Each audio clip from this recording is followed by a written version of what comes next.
Yeah, welcome back to another class session at the Way Edu Console. Comprehension is not a very strange topic to any examiner, even right from basic schools. We've been going through comprehension and comprehension passages. But we need to know what are the key things that we need to focus on or give attention to. That is, as you read passages, do you actually understand them? Do you actually comprehend in entirety all the items, all the communicative values expressed by the writer?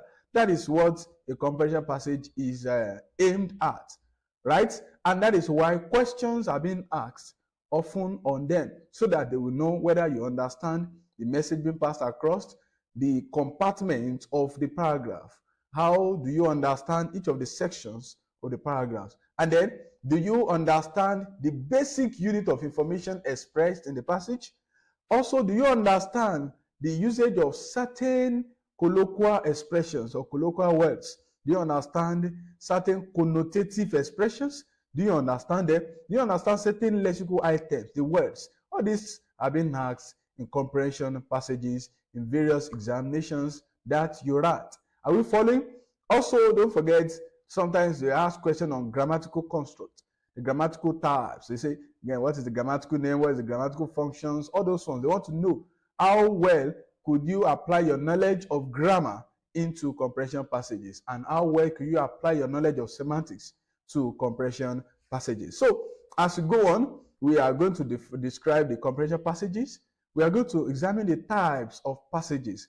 How are they constructed? If you know how to construct, you know how to deconstruct. If you know how to build, you will know even how to break down, especially when you want to repair something within, like, imagine, look at an engineer. If an engineer knows how to build, how to assemble a particular engine, in order to repair something in it will not be a difficult thing, because that engineer could assemble, and then it could bring down the part, it could dismantle. That is what we want to do here. So types of passages, and then we also move on to, in another class, quintessential principles, essential principles. What are the fundamental principles in answering questions in the passages? And then we're also going to take another class session on different question approaches. When you see a particular type of question, what are the expectations of the examiners? Are we together? From you as a candidate or as a student, you need to know the type so that you'll be able to answer the question correctly, because there may be tricky expressions in the options given to you, maybe like UTME, and even in your other examination like O-level, SSC, WASC. You need to answer the questions that are correctly, as well as other examination like post-UTME. And after that, we're also going to give another session to examine sample passages and then give appropriate answers to them, and we are guiding you through how to arrive at correct answers to those passages. 5 basic types of passages, and that is based on the function it performs in to the readers. That is the function they perform. The number 1, I want to talk on argumentative essay. That is the first type. Descriptive, number 2. Narrative, that's number 3. Expository, that's number 4. And epistolary, that is number 5. Join me as we go through each of them one after the other. Don't be distracted. Make sure you follow me as we go on. An argumentative passage, that is the first one, is tailored towards persuading the reader to accept. Are we together? The passage is meant for the reader to accept something. Number 2, to reject something. The passage may actually be, trying to dissuade you from accepting something. Like, oh, this thing is not good, don't accept it, and not like that. And different reasons are being given to you. So, it will be a form of argumentation, a form of argument. These are the weaknesses, these are the strengths. The weaknesses surpass the strength. Those are some of the things that passage will be presenting to the readers. Are we following? Now, it may even persuade you to maintain your position or to change your position. So, in terms of position making stance. So, argumentative passage is about stance making. So, the author, the writer is trying to persuade you to what? To accept a position or a stance. In order for you to reject a position or a stance, to maintain a position or to change your position, your ideology, your concern about something. Are we together? And the writer does this through what? Logical, that is reasonable. It appeals to your sense of reasoning, carefully thought out and presented point. Point will be presented to you as readers. By the time you now begin to read the point, and then you begin to think along, oh, this is actually true. It's actually true. I could actually, agree with the writer. And sometimes you could disagree. It's not compulsory that you accept the standpoint or the position of the writer at any point in time. Next to that, we also want to add that the main purpose is to sell certain ideas to the reader, to sell ideas to the reader so that you could buy into the idea. And then the tone, that is the attitude, is usually persuasive. When you hear tone in passages, in expressions, we mean persuasion. So the tone is persuasive and it appeals to credibility. That is what you believe. The writer could appeal to what you believe. The writer could appeal to your feelings. How do you feel? We call it pathos in persuasive rhetorics. How do you feel? It could appeal to history. What are the historical facts that you believe? So the evidence will be taken from that history and then applied to the present. And then similarity will be given to you. And then you'll be able to agree or disagree with the writer or disagree with the idea being presented. Then we have, it could also appeal to your ideologies. What are your beliefs? What is your belief system? As within your socio-cultural group, what are those things that you believe to be true? There, these are your ideologies. What are the communal system of beliefs that you have? Based on your religion, what are the things that you believe to be true in your religion? Those are the things that an argumentative passage will appeal to. And then it appeals to reasoning, to your thinking. How do you think? Think about this. And then before you know, you're already in an alignment or disagreement with the writer. Apart from an argumentative passage, you could also have a descriptive passage.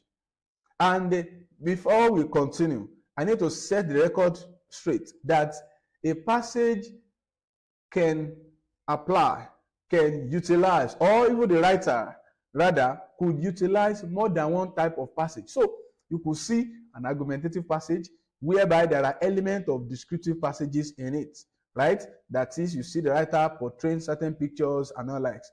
You could see narrative passage, and then you have other features of other types manifesting in that. But the truth is, one will be more dominant than others in that passage. Are we together? So this is not to pigeonhole that, oh, it must be one type of passage. So you could have an eclectic approach in the presentation to you as a reader or as a candidate. So now in descriptive passage, the writer is expected to paint a clear picture of a person. You've never seen the person before, or you've seen the person, but you don't have a clearer picture of the person. The job of a descriptive passage is to paint a clearer picture so that you have better perception, better notion, better knowledge about the person, either in the positive or the negative. Then place, a particular place, you don't know a place before, it could be described, and then you get there, you are able to identify the location. You are able to like one place or to dislike a place. You're able to aspire, like some people, you have never been to some countries, and the way it's been described, you desire, you are passionate. I want to go to this country. I want to go to this country. You've never been there, but what people have said about the country, interests you, right? That is the power of descriptive passage. What about object? You could describe object, paint a clear picture of an event. To what? To who? To the readers. Now, what will not be the response of the readers?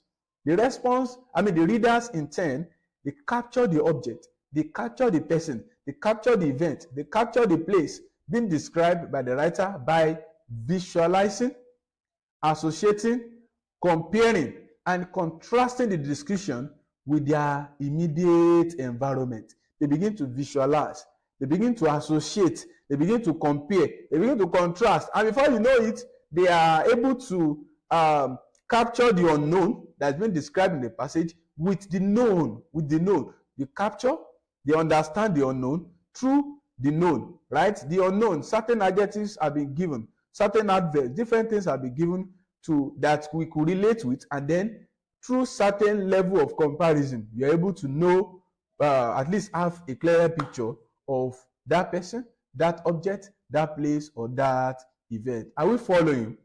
Now, the next we are considering is a narrative passage. From the word narrate, to tell stories. Don't need to waste time on this. Yeah, there are some passages that are about storytelling. The stories could be real, it could be historical, it could be what happened to a community, to some people at a particular point or time in the past. And the story in a narrative passage could be imagined, that is fictional. They are just imagined by the writer, presented to the reader, and then you are asked questions on that. But some things are peculiar to narrative passages. There will be an introduction. There will be, different characters, like 2 or 3 coming together. Then there will be an issue, that is the rising problem that they will solve. And then the action begin to compound. And then people begin to look for attempt to solve the problem. And then you move to the climax. The climax, or the most complicated part of the story. Then an explanation will now be given to that problem. That is the usual style I'm describing. And then there will be eventual resolution. And then the writer could present to us the aftermath. So just like a story, from the beginning to the middle to the what? To the end. An expository passage is an impersonal writing and is meant to give information or enlighten readers. Please take note of those two discussions. It's not about self. It's not about what actually happened. You are giving information about something, or you are enlightening the readers. And number 1, it gives instructions. When you see a passage about giving instruction, giving direction, or giving guidelines to readers on how to perform certain actions or certain processes, like how to prepare pounded yam, how to grow maize, how to write an essay, how to answer comprehension passages, just like we are doing here, is expository in nature. Please take note of that. And it could also be explaining a process of how something works. First is about how to operate, right? How to do something. Something is about how something works, how that thing works. That is on that. Why the third one is explaining an idea, giving information about an idea. Like somebody could give you a seminar. That seminar is expository in nature. Could give you a message, could give you, a talk about something. That is expository in nature, like the importance of diligence in life, the bane of military government in Nigeria, the path to success in life. All these are expository in nature.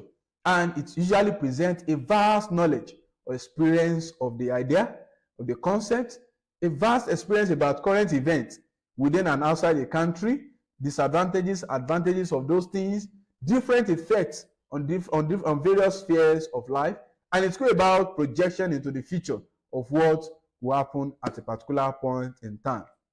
Briefly, on the last one is the epistolary passage, and that is a passage in form of a letter. It appears in form of a letter. Nothing much about that. It could be in form of an informal letter, like somebody writing a letter to a son, and then you are given passage question on that. And it could be an open letter to a public figure, right?